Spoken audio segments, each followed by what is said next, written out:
With games like Balatro being in the conversation for Game of the Year, deck building is a genre that won't be going away anytime soon. Deck building as a genre is basically in its infancy, meaning that there are many different ways that developers can incorporate these mechanics into their games.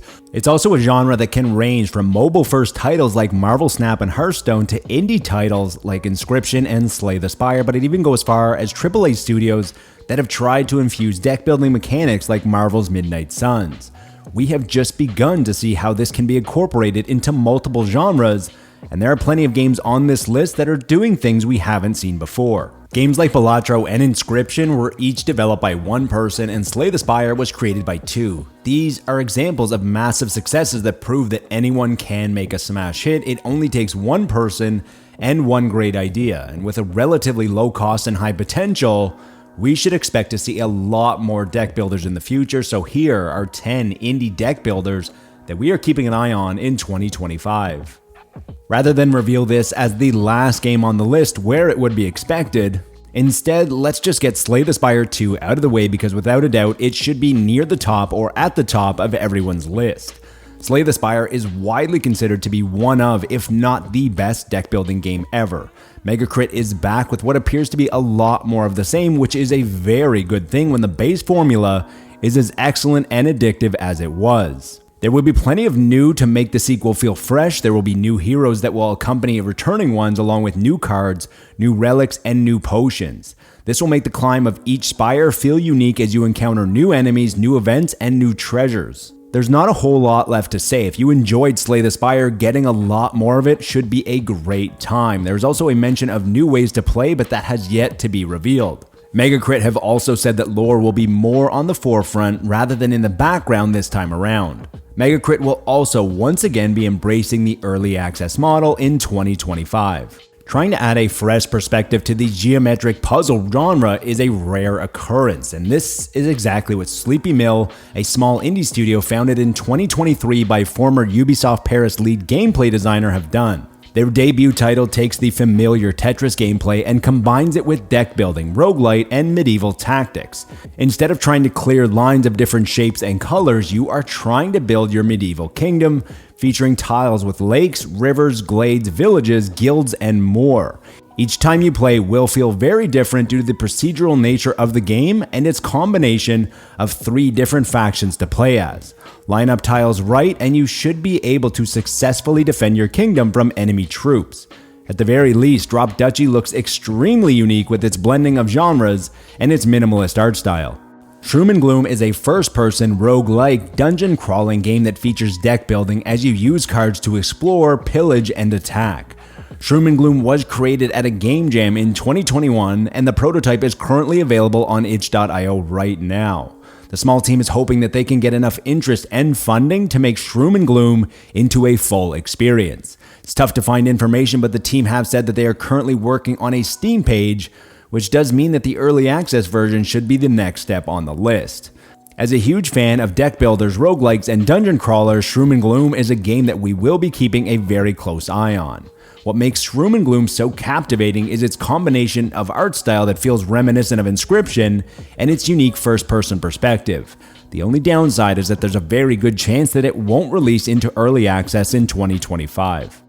StarVator is a fast-paced deck-building grid-based tactics fusion. Similar to Into the Breach, you will take control of a unique pilot with unique abilities in a giant mech as you protect the future of humanity. There are currently 240 unique cards, 120 game-changing artifacts, 3 mechs, 10 pilots, multiple game modes, and different difficulty levels, which results in a deck-building roguelike that doesn't feel like anything. The premise is fairly simple. Alien invaders will start at the top of a Tetris-like grid, and then just like Space Invaders, they will move towards the bottom, and when they reach the bottom through rows, they will start channeling Doom. When you accumulate 5 Doom, the game is over. During each turn, you play 5 cards to move and attack, and then draw 5 more cards each turn. StarVator doesn't look like any other deck builder out there, as the game board feels reminiscent of Tetris, and the art style is oozing with confidence and originality. Fights in Tight Spaces was a unique take on the deck builder by blending traditional elements with a turn-based tactical approach and then infusing those elements into a unique isometric art style and a concept reminiscent of John Wick. Ground Shatter is back, but this time with a medieval aesthetic and a few new ideas. The biggest change is the addition of a party which, when utilized properly, allows you to discover combo abilities. Just like the first game, positioning will be a large part of your success. You will need to understand the battlefield and your deck to become victorious. Knights in tight spaces will still feature the ability to build your deck after each mission and enhance your moves, which should help as you encounter a variety of missions, and balance will be the key. Unless you've already established yourself like Slay the Spire to rise above the noise in the crowded deck building genre, you need to have a unique angle. And as the title says, the unique feature is matching pairs.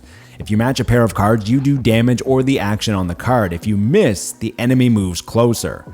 That's the basic premise to wrap your head around, but from there, the draw pile contains traps, which damage and skip your turn. Similar to Slay the Spire, on your journey you will encounter merchants that are selling goods including relics and consumables. Relics give your player passive effects, but they aren't always completely beneficial, as some will offer a risk-reward scenario.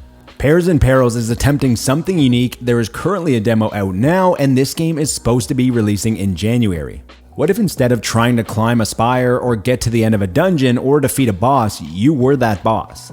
None Shall Intrude places you in the shoes of a raid boss as you conquer all of those who challenge you. You will explore and try to conquer all of the lands ranging from majestic mountains, dense woodlands, vast deserts, and more, and battle will take place on a tile-based area that have unique elemental interactions that you need to learn.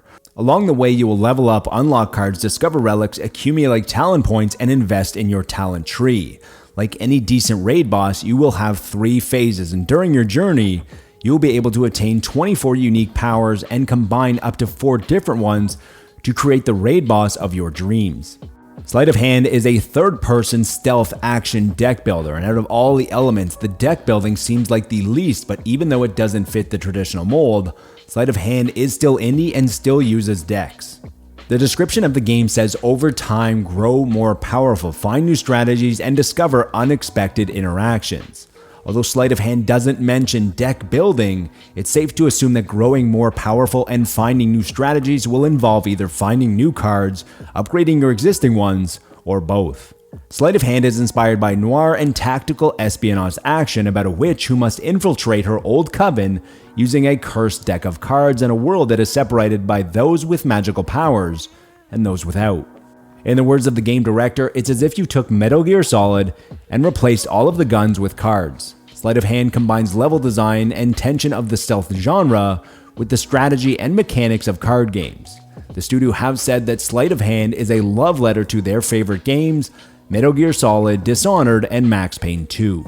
As We Descend looks like Frostpunk, but instead of ice around your city, you are now digging to the center of the earth and everything is card-based. What is most appealing about As We Descend is that it looks like an RPG and strategy game first, with a deck building mechanic. There was a demo during one of the recent Steam Next Fest in late 2024, but I only attempted it on my Steam Deck and unfortunately it wouldn't boot up. Now hopefully it will be Steam Deck playable by launch, as deck builders feel right at home on portable handhelds.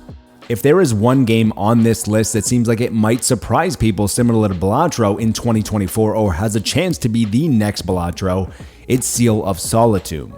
If you distilled Balatro, it was a game that people could wrap their heads around fairly easily. Most people know playing cards or poker. It had a pixel art style that people loved, a very catchy song, and overall, it had a lot of familiarity while being extremely unique. Seal of Solatum is a Pico 8 solitaire roguelike, which means that just in this sentence, it has already checked a lot of the elements from Balatro. It's not a traditional solitaire game, and it does look like it features a lot of poker skills that transfer over to Solatum. There is a prototype version, but in 2025, the game will be brought to Steam with 4 times the content. This means there should be double-digit classes, 60 monsters, and hundreds of abilities with plenty of new card types and game modes. There will be a campaign mode with different locations and its own set of themed monsters, quests, and challenges. However, if you do love the original, the classic roguelike mode will be returning. The other major changes coming to Solatum include a graphical, music, and UI overhaul that build on the style and mood of the original. Let me know in the comments below what game you're most excited for. Also, if you enjoyed this video, you'd probably like to see our top 25 most anticipated indies of next year, which does